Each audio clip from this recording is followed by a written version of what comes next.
এই যে বৃক্ষ, এই যে গাছগাছালি আমাদের কত উপকার করে। বলা হয়েছে বিনা প্রয়োজনে একটা গাছের পাতাও তোমরা ছিঁড়ো না। আমাদেরকে বেশি বেশি গাছ লাগাতে বলা হয়েছে। গাছ লাগানোর প্রতি ইসলাম ব্যাপকভাবে মানুষদেরকে উৎসাহিত করেছে। মানুষ যত বেশি গাছ লাগাবে, পরিবেশের ভারসাম্য তত বেশি সুন্দর হবে, ভালো হবে, পরিবেশ তত সুন্দর হবে। আর যত বেশি গাছগাছালি কেটে উজাড় করবে, তত বেশি পরিবেশের ক্ষতি হবে এবং পৃথিবী আস্তে আস্তে ধ্বংসের দিকে চলে যাবে। তো পরিবেশের ভারসাম্য রক্ষা করার জন্য আমাদেরকে বেশি বেশি গাছ লাগানোর কথা বলা হয়েছে। আমরা শুধু মনে করি নামাজ রোজা হজ যাকাত এই মনে হয় ইসলাম, কিন্তু পরিবেশটা কিভাবে সুন্দর রাখতে হবে, গাছ লাগানো, এটা যে কত বেশি সওয়াবের কাজ। আমি এই জন্য প্রায় একটাই কথা বলি, ইসলামের ভিতরে সব আছে। ইসলামের ভিতরে সমাজনীতি আছে, ইসলামের ভিতরে অর্থনীতি আছে, ইসলামের ভিতরে রাজনীতিও আছে। আপনি কাকে ভোট দেবেন, কাকে সমর্থন করবেন, কোন রাজনীতি আপনি করবেন, কোন নেতার পিছনে আপনি দৌড়াবেন, কার নেতৃত্ব প্রতিষ্ঠিত করার জন্য আপনি কাজ করবেন, সে বিষয়গুলো ইসলামের ভিতরে আছে। সুবহানাল্লাহ। অথচ আমরা এমন নেতার পিছনে দৌড়াই, এমন রাজনীতি করি, যে সমস্ত নেতারা নিজেরা নামাজও পড়ে না, তাদের ভিতরে ইসলাম নাই, তাদের মাথায় টুপি নাই, তাদের মুখে দাড়ি নাই, তারা মানুষের সম্পদ আত্মসাৎ করে, তারা সরকারি টাকা, সরকারি সম্পদ আত্মসাৎ করে। এমন নেতার পিছনে আমরা ঘুরি, এমন রাজনীতি আমরা, এমন পচা রাজনীতি আমরা করি। এই ধরনের মুসলমান আছে না নাই? আছে। আপনি কোন রাজনীতি করবেন বলেন? আমরা তো হযরত মুহাম্মদ সাল্লাল্লাহু আলাইহি সাল্লামের রাজনীতি আপনাকে করতে হবে। হযরত মুহাম্মদ সাল্লাল্লাহু আলাইহি সাল্লাম আদর্শকে যারা প্রতিষ্ঠিত করতে চায়, তাদের পক্ষে আপনাকে কাজ করতে হবে, তাদের পক্ষে আপনাকে স্লোগান দিতে হবে। আপনি কার পিছনে দৌড়ান? এমন নেতার পিছনে দৌড়াচ্ছেন যে নেতা নিজেরাই নামাজ পড়ে না, নিজেরাই দিন পালন করে না।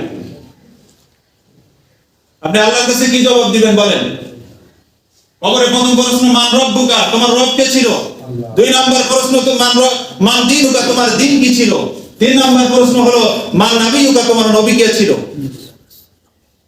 আপনি রাসূলুল্লাহর রাজনীতি না করে ওই সমস্ত যাদের ভিতরে দিন নাই, ইসলাম নাই, যাদের ভিতরে নামাজ নাই, তাদের রাজনীতিকে গ্রহণ করে আপনি সেই রাজনীতি করবেন, আপনি কখনো আপনি হেদায়েত পাবেন না, কখনো আপনি নাজাত পাবেন না। এজন্য ইসলামের ভিতরে সব আছে। Islam is the complete code of life. ইসলাম একটা পরিপূর্ণ জীবন ব্যবস্থার নাম। এটা আমাদেরকে বুঝতে হবে, জানতে হবে। আপনি গাছ লাগাবেন, ওটাও আপনার জন্য ইবাদত। সুবহানাল্লাহ বলেন। বৃক্ষরোপণ গুরুত্বপূর্ণ একটা অংশ ইসলামের। ইসলামের একটা গুরুত্বপূর্ণ সাবজেক্ট। এই বিষয়ে দেখবেন আলোচনা খুব বেশি হয় না। তো যে লম্বা বিষয় আমি কেমনে শেষ করব, একটা হাদিস বলে শেষ করে দিচ্ছি। রাসূল সাল্লাল্লাহু আলাইহি সাল্লাম বলেছেন, সহিহ মুসলিমের হাদিস, মা মিন মুসলিমিন ইয়াগরিসু গাসান আও ইয়াসরাউ জারআন ফায়াকুলু মিনহু তায়রুন আও ইনসানুন আও বাহিমাতুন ইল্লা বিহি সাদাকা। কোন মুসলমান যদি একটা গাছ লাগায়, কি লাগায়? গাছ লাগায়, গাছ রোপণ করে, সেই গাছে যদি ফল তৈরি হয়, সেই গাছের ফল যদি পাখি খায়, আও ইনসানুন, অথবা ইনসান বা মানুষ খায়, ইল্লা বিহি সাদাকাতুন, তাহলে তার জন্য সেটা সাদাকায় পরিণত হয়ে যায়। সুবহানাল্লাহ।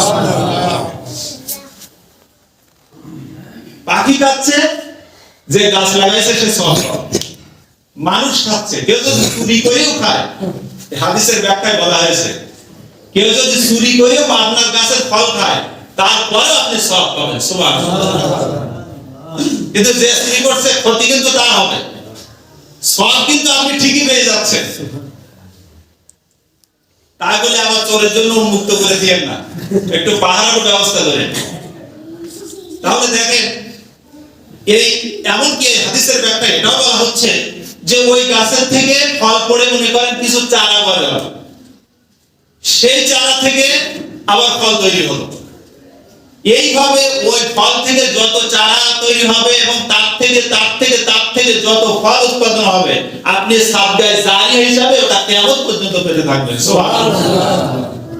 তাহলে গাছ লাগানো এটা ইবাদত কিনা? ইবাদত কিনা? এটা ইবাদত।